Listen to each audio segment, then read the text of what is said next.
Welcome to the Saturday Cup of Joe podcast.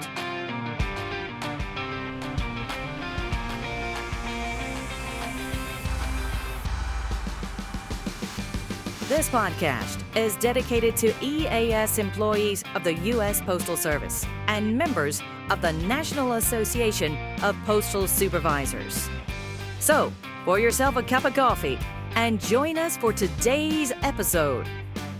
And now, here's your host, Robert Wakefield.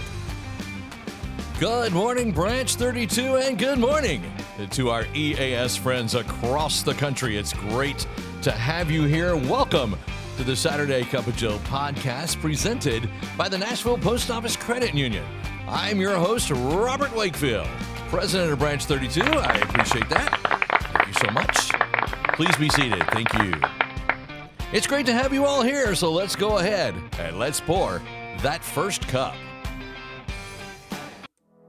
This March 29th, join us in celebrating a century of trust and a century of service.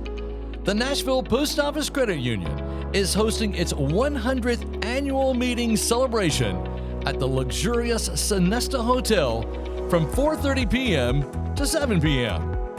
Mark your calendars for a night of history, festivities, and fun. For more details and updates, like and follow our Facebook page and be a part of this monumental milestone. The Nashville Post Office Credit Union, people helping people since 1925.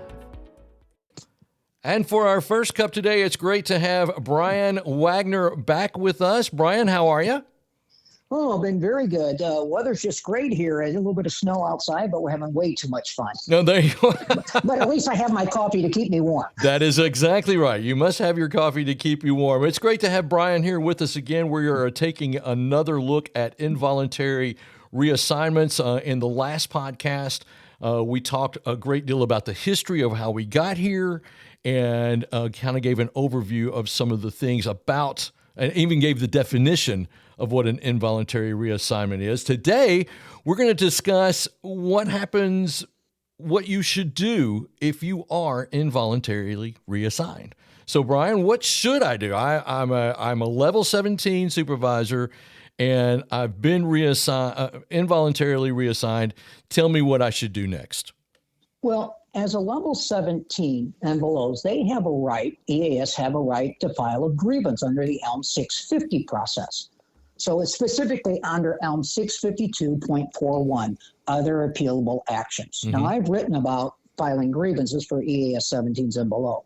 So if a 17 and below EAS member or employee is being involuntarily reassigned, they would actually file a grievance. A step A, they would make the complaint to the manager who is appealing to the manager who's involuntarily reassigning them. Okay. That's a step A. Mm-hmm. If that manager says, hey, I'm still involuntarily reassigning you for these purposes, then that EAS 17 and below has a right to file a step B to the next higher level manager, which is your boss's boss. Right. And try to resolve this involuntary reassignment. And if that doesn't work, then the next step is an ELM 650 review at the area HR. Mm-hmm. That's the same process that we follow for letters of warning or emergency placement. A step A, a step B, and a review. Exactly. And then the area from review would give a final determination. Okay. Now, the key is, I think, is did the post office follow the guidelines of the involuntary reassignment process? Okay. And that's where it happens that you're being moved with 1 day's notice. You weren't talked to. But what happens if, and I'll go here, Bob, if you have a level 18 and above getting involuntary reassigned? Mm-hmm. Well, according to the ELM 650, there is no grievance process for 18s and above. So I tell our members who are 18 and above, if you're being involuntary reassigned, mm-hmm. to me, that's an obedience to order. You're given a direct order to report to a different office at a different time, different location. Right. That's under ELM 665.15, obedience to orders. Mm-hmm. And under that provision, the employee must follow the instructions of their supervisor, right? You give me an order to report differently. You didn't follow the involuntary reassignment process, but even if you did, I have a right to complain. So if I feel that the order that given is questionable, the propriety of this order, then I have a right to file a protest. Okay, to now that official in charge. Is filing a protest like filing a grievance under the for level 17s? Is it different? I don't understand the terminology. Well, that's because it's very vague. So we in NAPS have to come up with our own strategy how we're going to appeal it. I would appeal it basically in the same way under level 17 and below, a step A, step B, and a review. However, under the ELM provision 665.15, obedience to orders, it just says if an employee has reason to question the propriety of the supervisor's order, the individual must nevertheless carry out the order and may immediately file a protest in writing to the official in charge of the installation or may appeal through other channels. Very vague. It is vague. Very vague. I love that. So what I tried to do in my training, in my Zoom into training, when we're talking about grievances, is still follow the process. You're going to appeal it to the official in charge, and then if necessary, you're going to move it up the same way, move it to their boss and their boss's boss. But that's one of the things I think NAPS needs to look at. And again, another maybe Cup of Joe podcast is we need to change some of these ELM references because they're very vague. They really are. They're so vague that you can't even discuss it with the manager because we don't know what it means. Right. So we as NAPS have to take I consider the proactive approach. We get creative in our strategies to write the appeal, to write the protest, protest grievance, however you want, potato, whatever it is, tomato. Gotcha. My thing is you still make a protest, get it in writing. Okay. That it wasn't followed. Now, let me ask you this, Brian. It's been, since you've got so much experience in this, how successful is filing the grievance as a 17 or the protest as an 18 and above? How successful are we on those on average? Do you know? Do you have any figures at all? Or I don't have any figures, and I'll tell you why. Most members didn't even know they could file a grievance. That's true. That is so true. I wrote my article for this past postal supervisor article in January, for the January issue, talks about grievance filing for EAS 17s. And then I look at level 18s and above, the obedience to orders, because we just follow the orders. Right. Right? What is my recourse? If you have discipline, you have the appeal process. Correct. But that's where in the ELM section, it's other appealable matters. Okay. That's what this is, policy violations. Right. So, all we can do is at least put the post office on notice. We want them to follow the guidelines of the policy. Now, there is a set rules that the post office should follow when they're going to involuntary reassign somebody. And if they follow that, we may not like it, but at least they followed it, and we can still make a complaint or a protest or a grievance. But the issue we're running into is last minute moves. Families being disrupted because they have to make childcare changes. And like we said in the previous podcast, you're not giving people time to rearrange maybe their lifestyle temporarily. Right. And so that seems to be the thing in our district anyway. It seems like to me that a manager or a postmaster or whoever it is will say, well, our mail volume is not going to be that much today, so I'm going to bring you in at 9, and then I expect our mail volume to be up really high, so I'm going to bring you up at 6 at your regular time. They can't do that. Is that correct? They can do whatever they want if we don't file the protest, but that's just like moving you as a PTF. My thing is also denying you your tea time if you were working. If the workload's there, because the job was posted, when it was posted for applying, each postal job has an assigned number to it and a work schedule in web coins. Right. So it tells you what your start time is and what your days off, and that's a job number. And that's to me, Brian, that is one of the biggest things that I've discovered is the fact that managers or postmasters or supervisors, plants, whoever is doing this, are paying no attention to the schedules that people have been assigned. Well, I need you over here now. I'm going to move you whether you like it or not. And we understand the process of serving the postal customer. But it shouldn't even be at the detriment of the EAS employees' lifestyle and their workplace, family and workplace life balance. And again, if you're going to move somebody temporarily, what is temporarily? Exactly. How long is that? Yeah, that's exactly right. So that's another thing that I wanted to talk to you too, Brian, about in the Dave Williams letter. The second paragraph starts off, while temporary and voluntary reassignments may be made for training or developmental needs or to meet operating requirements, there are practical limiting factors regarding such reassignments. So let's talk about, we've got about 3 or 4 minutes left. Let's talk about the first one of the guidelines in today's podcast, and that's talking about the purpose of the reassignment. Well, again, you're going to have some temporarily operational changes. Might be you're starting some couriers later, or clerks later, mail's coming in, trucks coming in at a different time in a plant. So you're going to have some temporary changes in somebody's schedule. Mm-hmm. Reasonable, right? It happens. Right. And then it's like I talked about, touched on briefly in the last one, is training. You have new people coming in. They know the morning operation, but not the closing operation, or a certain. And again, I didn't work in a plant. I walked through a plant, as I tell people. But if you have an operation going on, somebody knows whatever machine operation and automation they need to be trained on.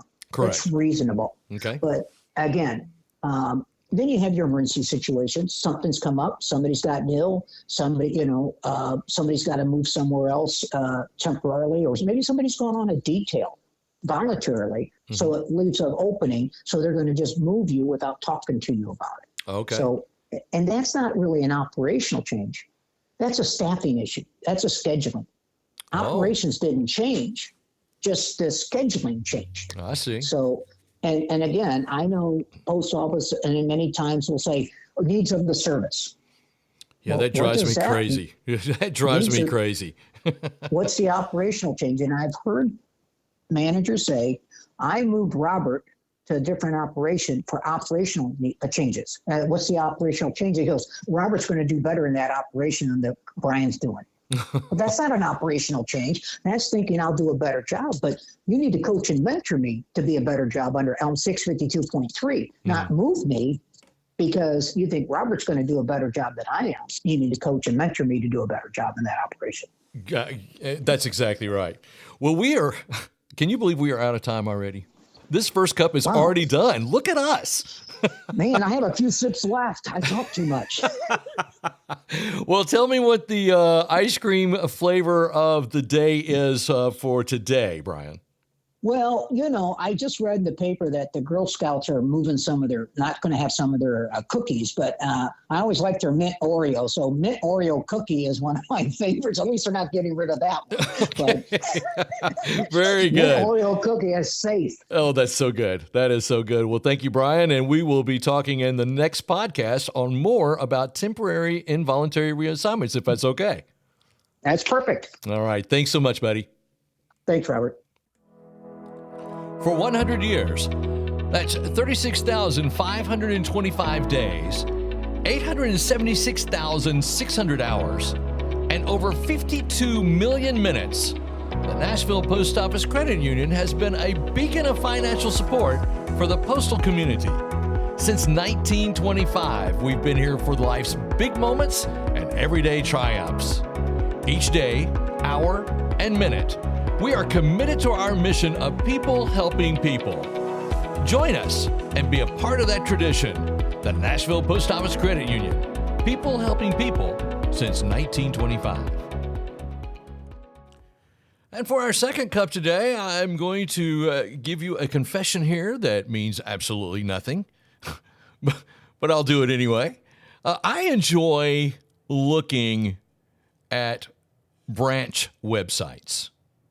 And that may sound kind of corny and everything, but as a president, I like I like getting ideas from other branches.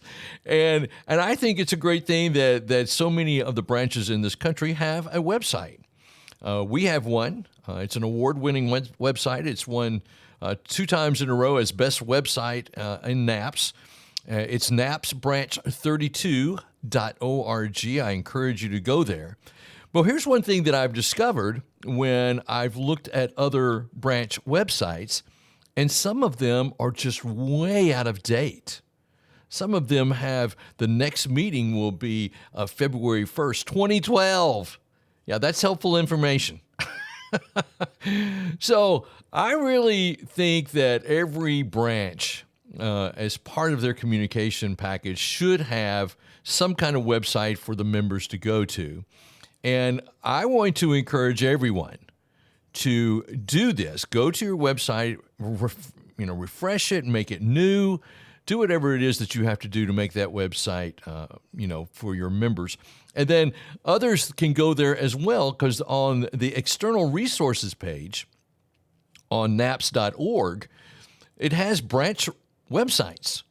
And after you have freshened up your website or even established a website, you send that to Sheena Williams at NAPS headquarters, and that's naps.sw@naps.org.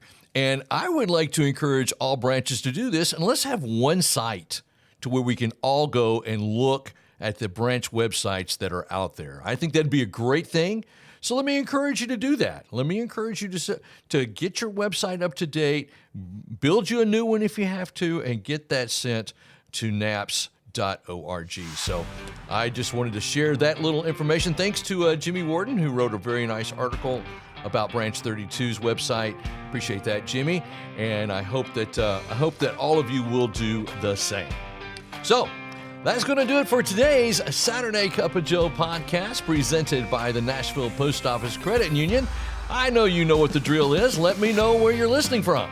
Share this podcast, like this podcast, subscribe to this podcast. Do all those things that you're required to do by federal law. Okay. Thank you so much for listening. And remember, every great weekend starts with a great cup of Joe. We'll see you next time. Thank you for tuning in to the Saturday Cup of Joe podcast. Please note that the views and opinions expressed in this podcast are solely those of Robert Wakefield and do not necessarily reflect the views of the National Association of Postal Supervisors. We welcome your questions and comments, so send those to SaturdayCupOfJoe@gmail.com.